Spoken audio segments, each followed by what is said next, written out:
जय जगन्नाथ। ଶିଶୁ ମହୋତ୍ସବ ସୁରଭି ପ୍ରତିଯୋଗିତାରେ ବରିଷ୍ଠ ବିଭାଗର ସୃଜନଶୀଳ ଲିଖନର ବିଷୟବସ୍ତୁକୁ ନେଇ ଆଜିର ଏ ଭିଡ଼ିଓ। ମୋ ସ୍ୱପ୍ନର ଓଡ଼ିଶା ପ୍ରଗତି ଓ ପ୍ରସ୍ତୁତି। Welcome to Maharana Sir YouTube channel. Don't forget to like, comment and subscribe. ମୋ ସ୍ୱପ୍ନର ଓଡ଼ିଶା ପ୍ରସ୍ତୁତି ଓ ପ୍ରଗତି। ସ୍ୱପ୍ନ ଏହି ଶବ୍ଦଟି କେବଳ ନିଦ୍ରା ମଧ୍ୟରେ ଦେଖାଯାଉଥିବା ଦୃଶ୍ୟ ନୁହେଁ, ଏହା ହେଉଛି ଜୀବନର ତଳସ୍ତରରେ ଉତ୍ସର୍ଗ, ଆଶା ଓ ଚେତନାର ଜାଗରଣ। ଏକ ଜନଜାତି ଯେତେବେଳେ ସ୍ୱପ୍ନ ଦେଖିପାରେ ସେତେବେଳେ ସେ ବାସ୍ତବତା ଗଢ଼ିପାରେ। ଜନ୍ମଭୂମି ଓଡ଼ିଶା ମହାନଦୀର ତଟରେ ଅବସ୍ଥିତ, ସଂସ୍କୃତିର ଗଭୀରତା ଓ ସାହିତ୍ୟ ସମୃଦ୍ଧିରେ ଭରିଥିବା ମାଟି। ଆଜି ଏକ ନୂଆ ଯୁଗର ସନ୍ଧିକ୍ଷଣରେ ଉଦୟମାନ ଅଛି। ସେହି ଯୁଗ ଯେଉଁଠି ଏକ ସମୟର ଦୁର୍ଲଭ ସ୍ୱପ୍ନ ଆଜି ଯୋଜନା, ପ୍ରସ୍ତୁତି ଓ ପ୍ରଗତିର ସ୍ୱର୍ଣ୍ଣାକ୍ଷରରେ ଲେଖାଯାଉଛି। ସ୍ୱପ୍ନର ଓଡ଼ିଶା ଏକ ସୁନ୍ଦର, ନ୍ୟାୟଭିତ୍ତିକ, ଶିକ୍ଷିତ ଓ ସମୃଦ୍ଧ ଓଡ଼ିଶା, ଯେଉଁଠି ଜନସାଧାରଣଙ୍କର ସର୍ବାଙ୍ଗୀନ ଉନ୍ନତି ହେବା ସହିତ ସାହିତ୍ୟ, ସଂସ୍କୃତି, ପରିବେଶର ସଂରକ୍ଷଣ ରହିବ। ଆଜିର ଓଡ଼ିଶା ଅବଶ୍ୟ ଦ୍ରୁତଗତିରେ ପ୍ରଗତି କରୁଛି। ଶିକ୍ଷା, ଉଦ୍ୟୋଗ, ପୃଥକୀକୃତ ପ୍ରଶାସନ ଓ ଟେକ୍ନୋଲୋଜିର ଅଭିନବ ଉପଲବ୍ଧି ଗୁଡ଼ିକ ଆମ ରାଜ୍ୟକୁ ଅଗ୍ରଗାମୀ କରିପାରିଛି।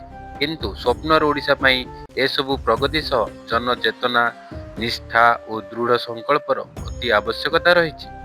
ଓଡ଼ିଶା ମାଟିର ଆତ୍ମା।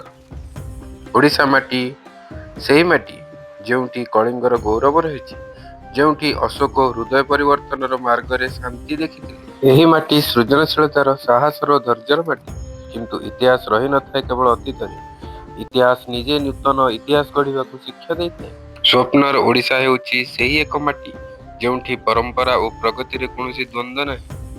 ଏଠି ଜଗନ୍ନାଥଙ୍କର ଆତ୍ମା, ବିଭିନ୍ନ ଜାତିର ଏକତା ଏବଂ ଉନ୍ନତ ସଂସ୍କାର ଏକା ସାଥିରେ ଏକତ୍ରିତ ହୋଇ ଓଡ଼ିଆତ୍ୱର ପ୍ରତୀକ ହୋଇ ଉଠନ୍ତି।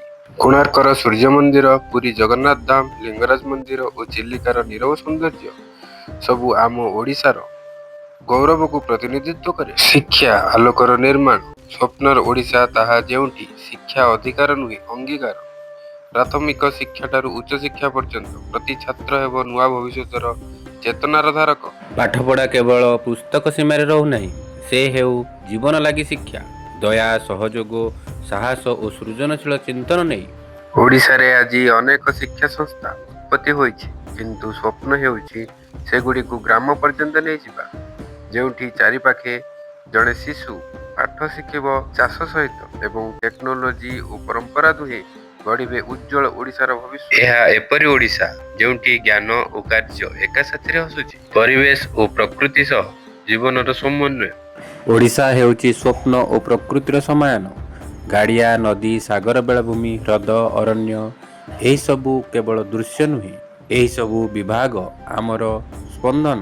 ସ୍ୱପ୍ନର ଓଡ଼ିଶା ପାଇଁ ପରିବେଶର ସମତା ଆବଶ୍ୟକ। ଯେତେ ଉଦ୍ୟୋଗ ଗଢ଼ି ଉଠିବ ସେତେ ବୃକ୍ଷ ଲଗାଯିବା ଉଚିତ। ବୈଜ୍ଞାନିକ ଉନ୍ନତି ସହିତ ପ୍ରକୃତି ସଂରକ୍ଷଣ ମଧ୍ୟ ହେଉ ଲକ୍ଷ୍ୟ। ସ୍ୱପ୍ନର ଓଡ଼ିଶା ତାହା ଯେଉଁଠି ପରିବେଶ ହେଉଛି ସାଥୀ, ଉଦ୍ୟୋଗ ଓ ବନ ସଂରକ୍ଷଣ ଯଦି ହସିପାରନ୍ତି ଏକା ସାଥିରେ, ସେ ହେବ ଏକ ସଦ୍ୟ ସନ୍ତୁଳନ। ଓଡ଼ିଶାର ପ୍ରସ୍ତୁତି। ଆଜି ଓଡ଼ିଶା ଗଢ଼ୁଛି ନୂଆ ମାର୍ଗ, ପ୍ରଗତି, ଶିକ୍ଷା ଓ ପ୍ରଯୁକ୍ତିର ପଥ। ଶିକ୍ଷା ମାନଚିତ୍ରରେ ଗ୍ରାମୀଣ ଅଞ୍ଚଳ ପର୍ଯ୍ୟନ୍ତ ଡିଜିଟାଲ ଶିକ୍ଷା ପହଞ୍ଚିଛି। ଛାତ୍ରଛାତ୍ରୀମାନେ ସମଗ୍ର ଶିକ୍ଷା ଓ ମୋ ସ୍କୁଲ ଭଳି ପ୍ରକଳ୍ପ ମାଧ୍ୟମରେ ନୂଆ ସମୟ ସହିତ ନିଜକୁ ସାମିଲ କରିଛନ୍ତି। ଯୁବକମାନେ ଏବେ ଚାହୁଁଛନ୍ତି କେବଳ ଚାକିରି ନୁହେଁ, ବରଂ ନିଜେ ଉଦ୍ୟୋଗପତି ହେବାକୁ। ଷ୍ଟାର୍ଟଅପ୍ ଓଡ଼ିଶା, ମିଶନ ଶକ୍ତି ଭଳି ପଦକ୍ଷେପ ଯୁବ ଓ ନାରୀ ଉଭୟଙ୍କୁ ନୂଆ ଆଶା ଦେଇଛି। ପ୍ରଗତି ଅଭିମୁଖରେ ଓଡ଼ିଶା। ପ୍ରଗତି କେବଳ ଆଧାରଭୂତ ଢାଞ୍ଚା ନୁହେଁ, ଏହା ମନୋଭାବ ଓ ଦୃଷ୍ଟିକୋଣର ପରିବର୍ତ୍ତନ। ଭୁବନେଶ୍ୱର ଆଜି ସ୍ମାର୍ଟ ସିଟି ଭାବରେ ଜଗତର ମାନଚିତ୍ରରେ ନାମ କମାଇଛି। ପୁରୀ ହେଉଛି ଆଧୁନିକ ପର୍ଯ୍ୟଟନ ଗନ୍ତବ୍ୟ ଓ ଗଞ୍ଜାମ, କେଉଁଝର, ସୁନ୍ଦରଗଡ଼ ଭଳି ଜିଲ୍ଲା ଶିଳ୍ପ ଓ ଖଣିଜ ଉନ୍ନତିରେ ଆଗକୁ ଆସୁଛନ୍ତି। ଓଡ଼ିଶାର ସଂସ୍କୃତି ଓ ମୂଲ୍ୟବୋଧ। ଓଡ଼ିଆ ସଂସ୍କୃତି ମାନେ ରୂପ, ରସ, ହସ ଓ ସଭ୍ୟତାର ସଙ୍ଗୀତ। ଓଡ଼ିଶୀ ନୃତ୍ୟରେ ଶିଳ୍ପୀ ତାର ଆତ୍ମା ତାଳେ ନାଚେ, ପଟ୍ଟଚିତ୍ରରେ ଲୁଚି ରହେ ଜୀବନର ଦର୍ଶନ। ସେ ଅଟେ ସେହି ସଂସ୍କୃତି ଯାହା ଆମକୁ ଅନ୍ୟ ସହିତ ନିକଟ କରେ, ଭିତରୁ ମନୁଷ୍ୟତା ଜଗାଏ। ସ୍ୱପ୍ନର ଓଡ଼ିଶା ହେଉଛି ଏପରି ଏକ ଭୁବନ ଯେଉଁଠାରେ ସାହିତ୍ୟକାର, କବି, ନାଟ୍ୟକାର, ଚିତ୍ରକାର ଓ କାରିଗର ସବୁ ଜଣେ ଏକ ସମାଜର ଶିଳ୍ପୀ। ଗ୍ରାମେ ଓ ନଗରରେ ଯେତେବେଳେ ଶିଳ୍ପୀମାନେ ନିଜ ଶିଳ୍ପରେ ଅବିବାହିତ ହୋଇ ବୈଷୟିକ ମଞ୍ଚରେ ଓଡ଼ିଶାକୁ ପରିଚୟ କରାନ୍ତି, ସେହି ସ୍ୱପ୍ନ ପୂରଣ ହୁଏ। ଅର୍ଥନୀତି ଓ କୃଷିର ନୂତନ ରୂପରେଖ।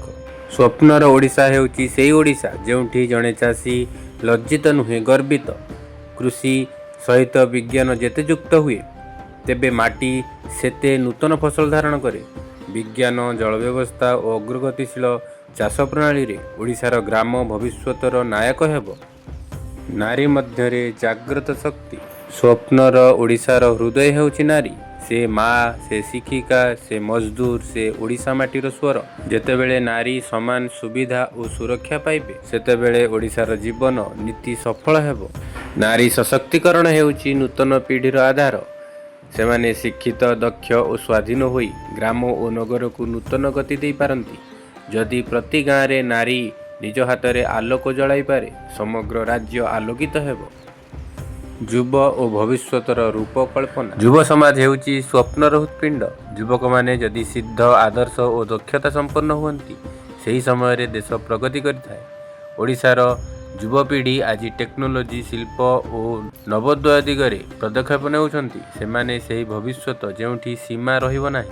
ସ୍ୱପ୍ନର ଓଡ଼ିଶା ହେଉଛି ଯେତେବେଳେ ପ୍ରତି ଯୁବକ ନିଜ ମାଟିକୁ ଭଲ ପାଇ ତା'ର କାମ ଦ୍ୱାରା ତାହାକୁ ମହିମାନ୍ୱିତ କରିଦେବ। ସେତେବେଳେ ପ୍ରେମ, ପରିଶ୍ରମ ଓ ଝାଳରେ ଭିଜି ମା ମାଟି ହେବ ସ୍ୱର୍ଗ।